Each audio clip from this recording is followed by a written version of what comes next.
la raison est très simple. C'est la raison qui fait voyager tous les hommes. C'est la raison qui fit que Mohammed sallallahu alayhi wa sallam quitta la Mecque pour Médine. C'est la raison qui poussa les compagnons du prophète à partir de par le monde pour étendre la voie de Dieu. Parce que Allah subhanahu wa ta'ala a dit dans le Coran: Adou ila sabili rabbika bil hikma wal mau'izati al hasana wa jadalhum billati hiya ahsan. Dieu a dit dans le Coran au prophète et à tous les musulmans: allez dans la voie, allez vulgariser la voie de Dieu. Je suis venu ici aux États-Unis uniquement pour répandre la voie de Dieu. Mais ma venue en Amérique a revêt aussi une autre signification. Ça, la première raison, c'est la raison fondamentale. C'est la raison fondamentale qui intéresse tous les musulmans. La deuxième raison, c'est la raison qui est liée au fondateur du mouridisme, Cheikh Ahmadou Bamba, radiallahu anhu, le serviteur du prophète sallallahu alayhi wa sallam. Cet aspect cette deuxième question, aspect de la question qui m'intéresse le plus. Parce que vous savez très bien que tous les Africains américains qui sont là sont venus de l'Afrique. Et en quittant l'Afrique, ils avaient le religieux. Au moment de la traite des Noirs, tous les Africains qui ont été vendus sur les rives de l'Afrique de l'Ouest, presque les 90% étaient de foi musulmane. Donc ils avaient leur foi qu'ils ont laissée dans l'océan en venant ici. Et à ce moment-là, il y avait des hommes de Dieu qui avaient vu ce phénomène et Dieu leur avait donné le point de vue sur ce phénomène. Et l'homme de Dieu le plus pertinent qui en a parlé à ce moment, c'est Cheikh Ahmadou Bamba radiallahu anhu. Parce que sa venue au monde était liée même. Il est né, il ne devait pas venir au monde. Les sages de l'Afrique disent que c'est le sauveur des Africains. Cette grande figure ne devait pas venir sur terre au moment où l'homme noir était vendu comme un animal. Il est venu en 1854 sur terre et l'esclavage a été aboli en 1848. Donc, 6 ans ou 7 ans avant sa naissance, l'esclavage était aboli. Un sage me disait que c'est un homme de la trempe de Cheikh Ahmadou Bamba ne devait pas venir dans un monde où l'homme noir était esclave. C'est pour honorer sa venue, Dieu a aboli l'esclavage en 1848. Et c'est pour cette raison que je suis venu aux États-Unis, parce que le Cheikh Ahmadou Bamba lui-même avait dit son point de vue sur l'esclavage. Quand les gens lui avaient dit qu'il y avait beaucoup de Noirs qui ont été vendus aux États-Unis et qui étaient des musulmans en quittant l'Afrique, le Cheikh avait dit, quand il a eu sa consécration auprès de Dieu et auprès du prophète Mohammed sallallahu alayhi wa sallam, et quand Dieu lui a donné tous les dons, le Cheikh a dit, Lakin unadi kullal ibadi ila imadi bila jalali. Je lancerai un appel, j'appellerai tous ces gens-là vers la source qui est Dieu. Et il a lancé son appel vers Dieu. Et cet appel, nous sommes les agents de Cheikh Ahmadou Bamba. Nous devons continuer cet appel pour que tous ces enfants-là qui étaient dans la foi et qui avaient perdu la foi du fait de l'esclavage retrouvent leur foi, retrouvent leur identité, se retrouvent auprès de Dieu, auprès de Mohammed sallallahu alayhi wa sallam. De l'histoire de l'islam, où l'histoire des les musulmans noirs étaient dans leur crise le plus grave, c'est-à-dire les musulmans noirs étaient dans leur crise le plus grave, la maladie la plus grave, parce qu'une période n'est jamais plus sombre, n'est jamais plus grave que la période où l'homme est vendu comme un animal. Une période où l'homme est comme une marchandise. Aucune société n'est plus malade que la société où l'homme est vendu comme une marchandise. Et Cheikh Ahmadou Bamba a été envoyé pour soigner cette société et lui donner sa vraie valeur. Et quand on réfléchit sur l'islam, les grands hommes après le prophète, on ne peut pas compter aucune personne ne peut me citer un seul homme noir. Nous connaissons cette question, ça revient à poser qu'est-ce que c'est qu'une tariqa. C'est-à-dire après l'enseignement du prophète, Dieu envoie chaque siècle, en principe, un homme de Dieu qui redonne un enseignement, qui revérifie l'enseignement du prophète sallallahu alayhi wa sallam. Et parmi ces hommes, on peut compter Cheikh Abdul Qadir Jilani, Cheikh Ahmed Tijani, Marouf al-Karaki et tous ces grands hommes aucun d'entre eux n'est un homme noir, tous étaient des blancs, et jusqu'à présent, et même leurs petits-fils et leurs descendants venaient en Afrique, nous écumer, comme nous faire du tort, comme ils avaient presque les mêmes comportements que les blancs colonialistes. Ils venaient nous exploiter. Les uns nous exploitaient à partir de l'économie, les autres sont venus nous exploiter à partir de la spiritualité. Et même, on a vu dans l'histoire de l'Afrique, si vous avez étudié l'histoire, c'est pourquoi une question serait fondamentale, étudier le passé de l'Afrique dans cette cassette, parce qu'on ne peut rien comprendre si on ne comprend pas l'histoire, le passé de l'Afrique, parce qu'on a vu des musulmans, depuis le 9e siècle ou le 7e siècle, les Africains étaient des musulmans. Combien d'Africains qui voulaient accomplir le Hajj ont été transformés en esclaves à Zanzibar, à Dar es Salaam, dans les déserts du Sahara ou dans les déserts de l'Arabie Saoudite. Et ils allaient chercher Dieu, ce sont les Arabes qui les prenaient comme des esclaves et qui allaient les vendre ailleurs. Avant que l'Occident pénètre dans la traite des Noirs, il y avait déjà une traite en sourdine, une traite qui était sous le canal ou sous l'oriflamme de l'islam, une traite au parlant des dromadaires. Les Occidentaux nous sont venus, ils sont venus faire la grande traite quand l'Amérique a été découverte. Mais bien avant cela, l'Afrique a été un vivier d'esclavage, et ce n'était pas, c'était des musulmans comme nous qui prenaient les enfants. Par exemple, autrefois, l'histoire, on nous apprend, certains venaient nous convaincre. C'est comme si je venais ici convaincre vos enfants pour dire, donnez-moi vos enfants au Sénégal pour que je enseigne le Coran. Je les amène au Sénégal, je les transforme en esclaves. Ça a existé dans les déserts du Sahara et dans les pays des Arabes. Et donc l'Afrique a été sous un tort. Quand venait Cheikh Ahmadou Bamba, nous avons deux maladies. Nous avons une maladie au niveau de notre religion et une maladie au niveau de notre pays. Parce que pour développer cela, c'est pourquoi j'ai demandé une carte, je devais avoir une carte de l'Afrique.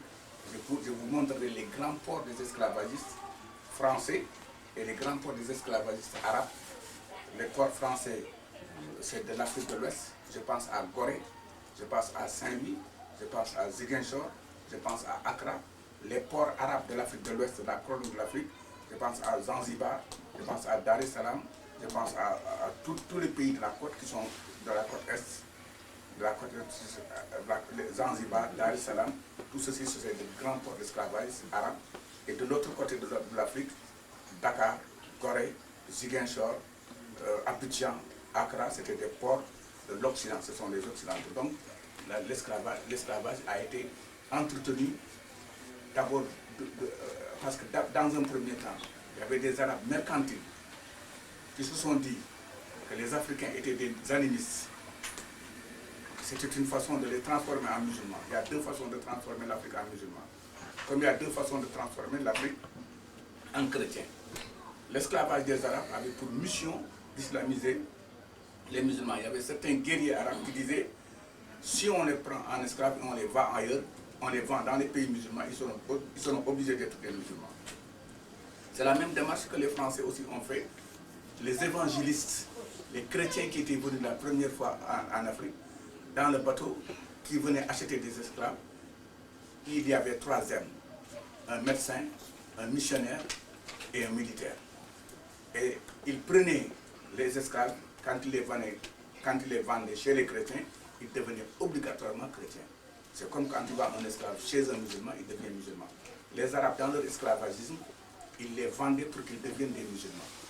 Les musulmans, les chrétiens aussi, dans leur évangélisation, ils vendaient les Africains qui étaient des animistes pour qu'ils deviennent des chrétiens.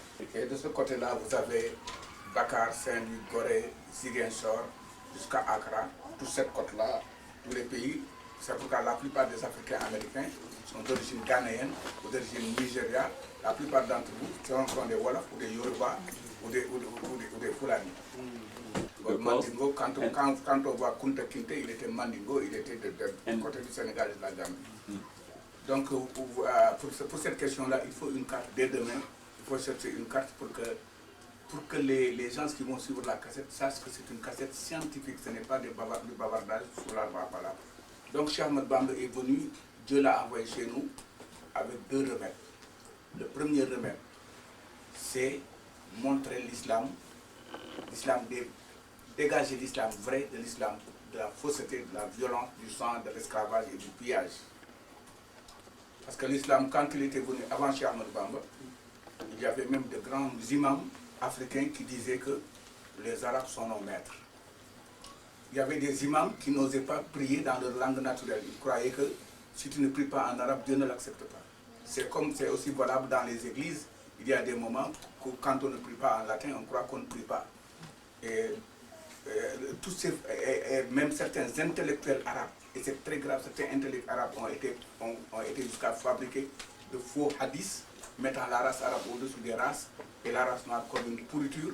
Et ils ont dit que la race noire, dans certains livres qui sont vendus et enseignés dans certaines universités musulmanes, un livre comme Qissasul Anbiya, un livre qui raconte la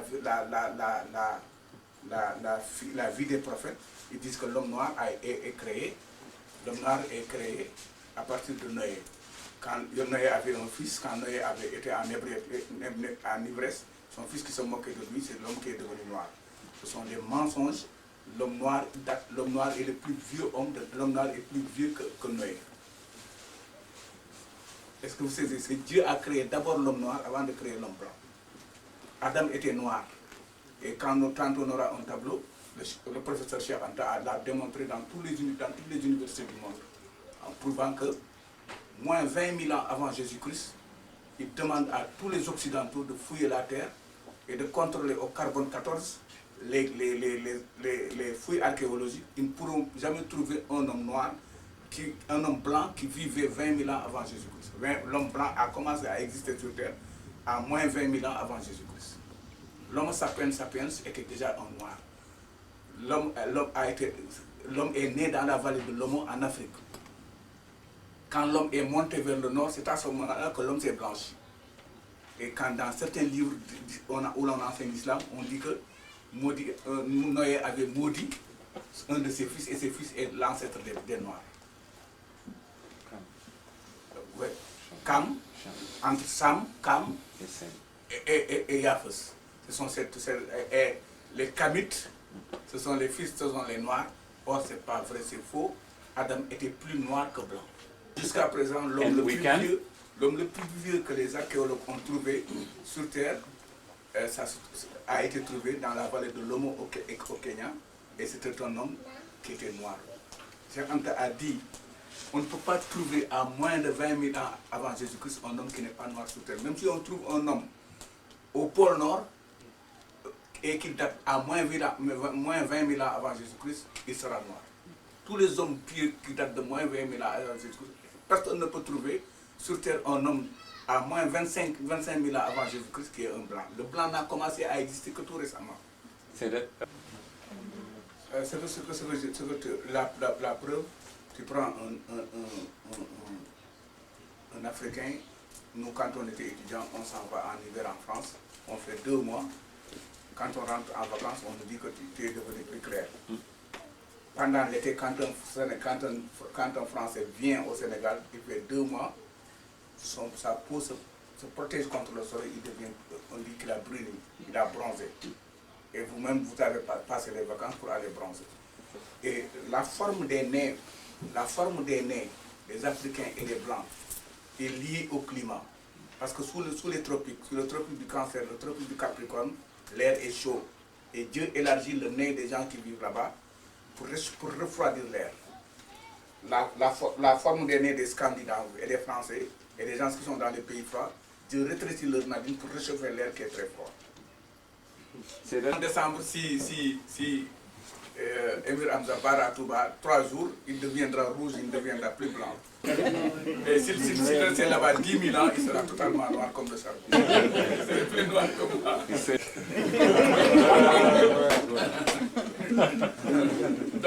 Donc il faut réfléchir, on doit beaucoup réfléchir, même si on considère l'islam, notre religion. Il y a beaucoup de mensonges que les gens ont entretenus dans l'islam.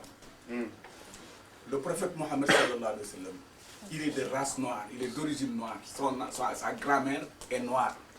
Alhamdulillah.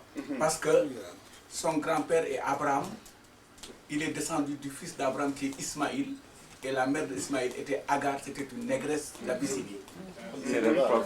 Et même Agar, Ajara, qu'on appelle Hajara, dans les livres arabes, on dit que c'était une esclave. C'est faux, ce sont des mensonges.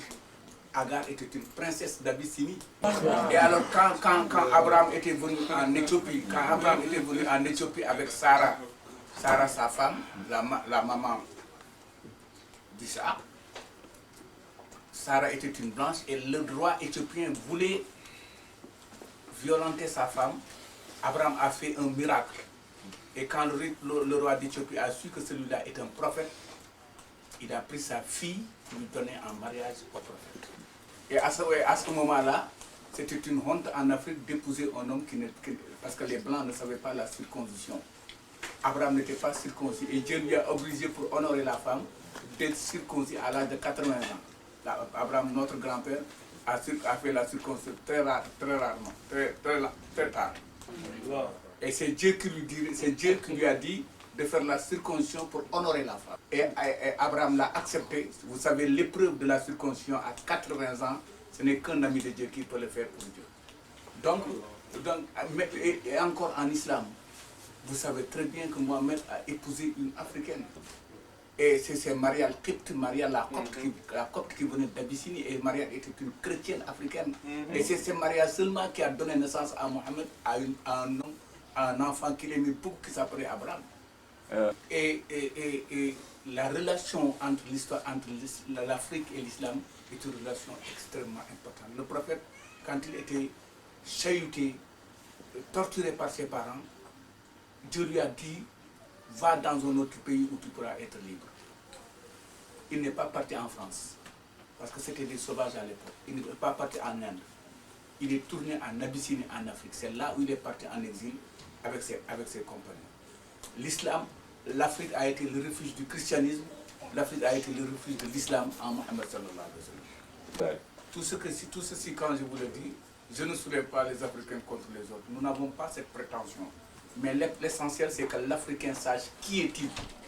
Et que l'Africain sache qu'il est la première personne qui a foulé la terre, cette terre-là. Nous sommes les premiers hommes et nous serons les derniers hommes qui occuperont cette terre. Et il faut que l'Africain comprenne que l'Afrique, c'est en Afrique où Dieu a été adoré. Allah Wahidoun a été prononcé par Akhenaton 6000 ans avant Jésus-Christ. C'est en Afrique où l'unicité de Dieu a été prononcée 6000 ans avant Jésus-Christ. Il faut qu'on sache que les Africains aient la fierté de savoir que Moïse, le grand Moïse, qui est la fierté de la race juive, est né sur les rives du Nil. Il parlait les langues africaines. Il a été éduqué et couvé par les Africains avant de partir à la terre promise. Il faut que les gens savent que personne ne peut aller à l'enceinte de Dieu sans passer par l'Afrique. Jésus le Christ a fait ses humanités, a été initié sur les rives du Nil comme Moïse. Et ses premiers apôtres étaient des Noirs. Et Mohamed n'a pas échappé à la règle. Mohamed est venu en Abyssinie en l'an 615. Et je vous poserai une question, vous les musulmans. Qui s'est rappelé une seule fois dans un film ou dans une causerie où on lui a dit que tel Abou Bakr ou Omar ou Ousmane ou Ali a été frappé ou a été traîné dans la boue? C'est Bilal qui a souffert pour l'islam au moment où personne n'a souffert. Et Soumaya, la première femme qui a été tuée pour la foi de Dieu était une négresse, c'est Soumaya. Et le premier homme qui a été torturé pour l'islam, c'était un noir, c'est Bilal.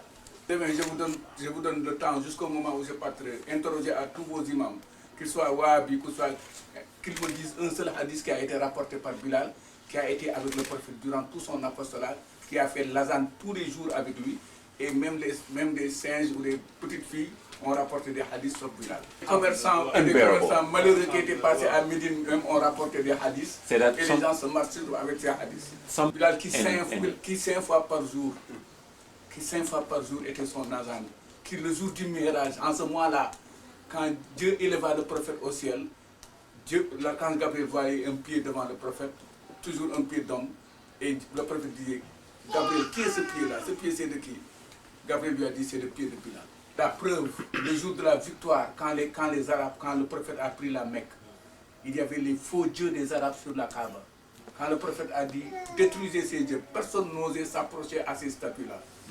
C'est Bilal et Mohammed sallallahu alayhi wa sallam seulement qui sont montés sur la Kaaba pour casser les faux dieux. Celui qui vous dit que le noir est au-dessus du blanc, il vous a menti. Celui qui vous dit que le blanc est au-dessus du noir, il vous a menti. La vérité est que le meilleur d'entre nous, c'est celui qui craint Dieu le plus.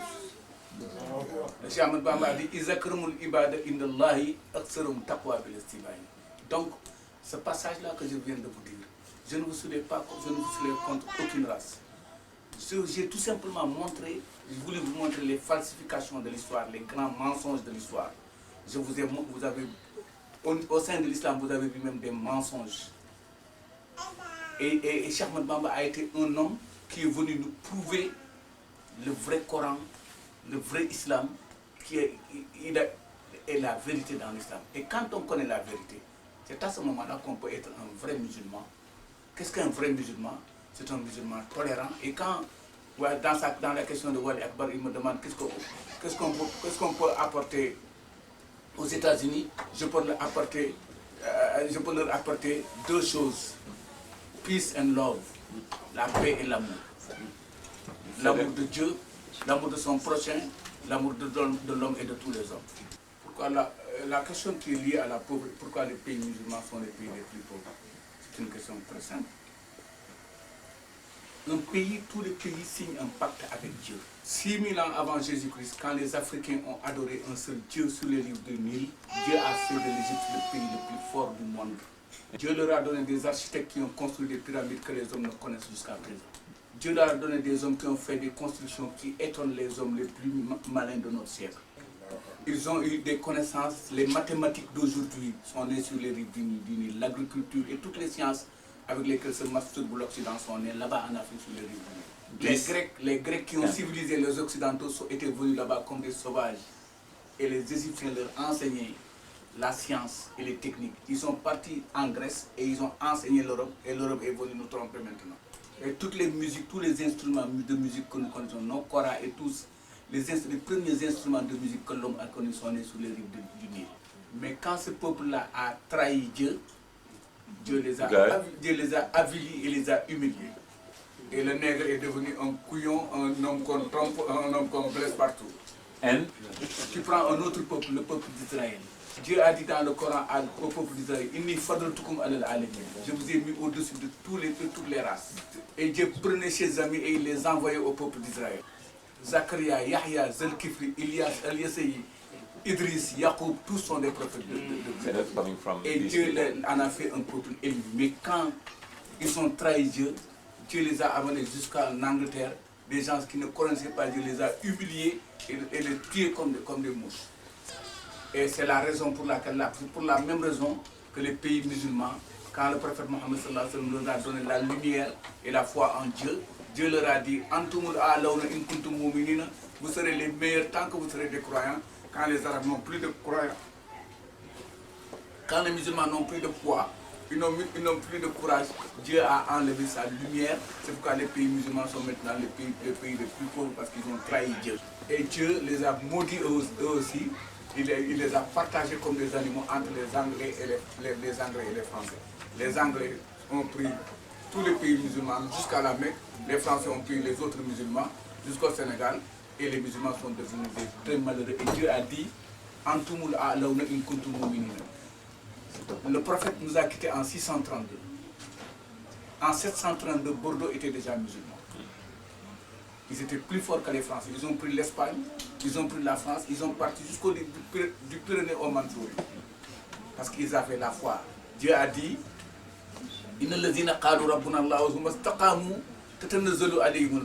ceux qui disent que Dieu est notre Seigneur et qui sont Christ dans la foi, Dieu est avec eux. Dieu a dit mais quand le musulman a abandonné la foi de Dieu pour entrer dans la tricherie, dans le racisme, dans la méchanceté, Dieu les a rejetés comme ça. Il y a quelques jours dans la guerre du Golfe, les Américains ont quitté ici avec les Anglais, ils les ont punis comme des petits bambins. Et le prophète disait, vous serez au-dessus de quand mais quand ils ont perdu la foi, ils ont perdu la science. Les Américains avec des bombes laser, dans leur appareil, opéraient et les tuaient comme des mouches. Parce qu'ils ont dévié de la voie de Dieu. Voilà les raisons pour lesquelles ils sont devenus les plus pauvres. S'agissant du troisième millénaire,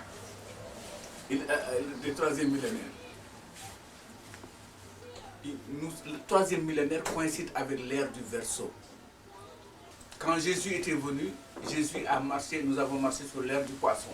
L'ère du Poisson, c'était le temps de Jésus. C'est Jésus qui va régner, qui a régné dans l'humanité. C'est de la naissance de Jésus à l'an 1999. Après 1999, l'ère du Poisson va terminer et c'est l'ère du Verseau qui va venir, c'est l'ère mohammedienne. Et chaque ère se divise en plusieurs temps. Il y a la partie, le temps du fer, le temps de l'argent, le temps de l'or et le temps du diamant. Chaque ère se divise, c'est pourquoi je devais avoir un tableau. L'ère du Verseau se divise en 4 parties, comme l'ère du Poisson se divise en 4 parties. Le troisième millénaire va commencer par l'ère du Verseau. Effectivement, le troisième millénaire sera obligatoirement un millénaire spirituel. Parce qu'on a utilisé toutes les sciences et toutes les techniques. Maintenant, il y a un seul domaine de la science que nous ignorons totalement, la science spirituelle, l'esprit. Nous connaissons toute la matière, nous connaissons l'atome, nous connaissons comment est fabriqué l'homme.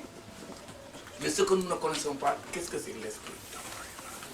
Et le troisième millénaire sera le millénaire à travers lequel c'est le millénaire de la spiritualité.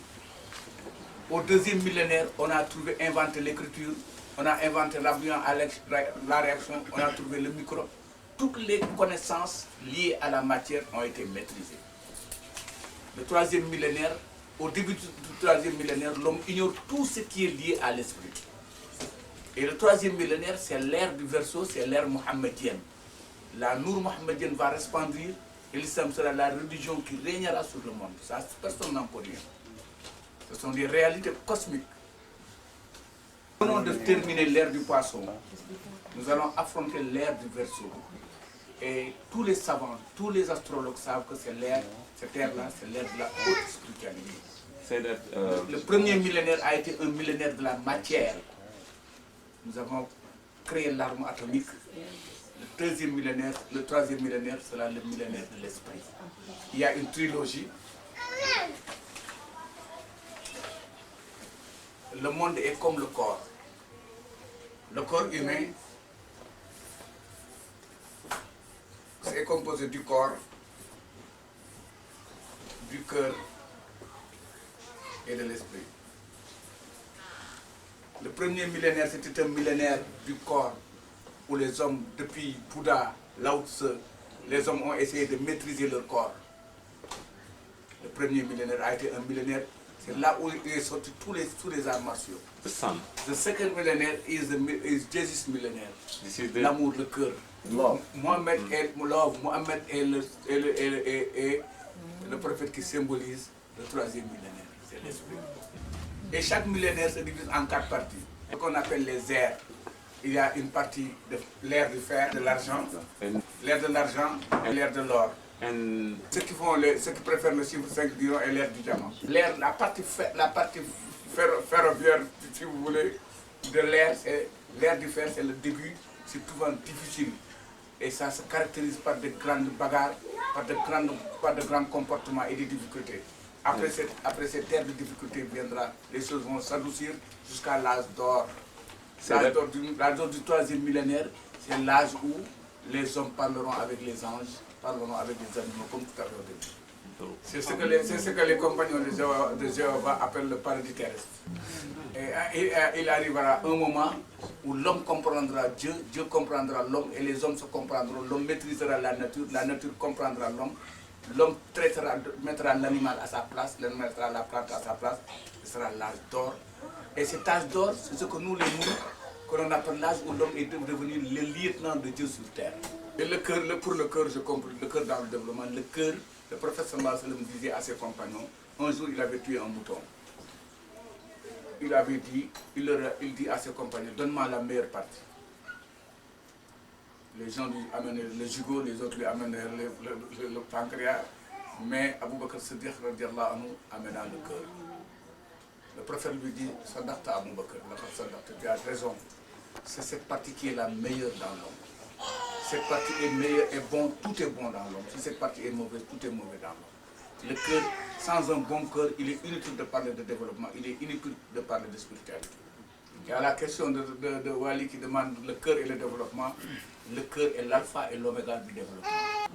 Parce que si le cœur, parce que quand le Cheikh Ahmadou Bamba a voulu nous faire de nous des hommes, pas des Africains ouya ouya, il veut faire de nous des Africains qui partiront à la conquête de l'univers et qui seront dans toutes les races, dans toutes les nations.